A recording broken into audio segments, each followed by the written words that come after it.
தேர்தல் பிரச்சாரத்தில் பேசுகிற மாதிரி வேனில் இருந்து 10 நிமிஷம் பரந்தூரை பற்றி மட்டுமே பேசிவிட்டு போயிட்டார். அப்புறம் நீங்கள் என்ன ஸ்ட்ராட்டஜிஸ்ட்டு?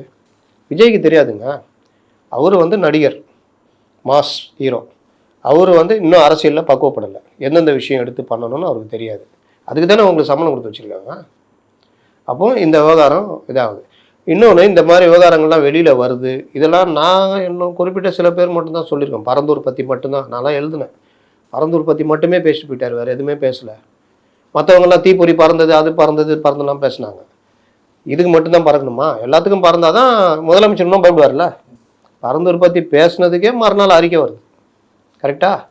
அப்போ விஜயை பார்த்து ஏதோ ஒரு வகையில் பயப்படுறாங்க. கீழே இருக்கிற அந்த இளைஞர் கூட்டம், பெண்கள், பட்டியலின மக்கள் மாசாக தாவேக்காவுக்கு வாக்களிக்க தயாராக இருக்காங்க. அதற்கான வேலைகளை மட்டும் செஞ்சால் போதும், அப்படியே நகரும். இது உளவுத்துறை ரிப்போர்ட்டு போயிருக்கும் சார். பெரிய அளவில் ரீச் இருக்குது. எல்லா தமிழ்நாட்டில் பெரும்பகுதி, குறிப்பாக வட மாவட்டங்களில் நல்ல ரீச் இருக்குது.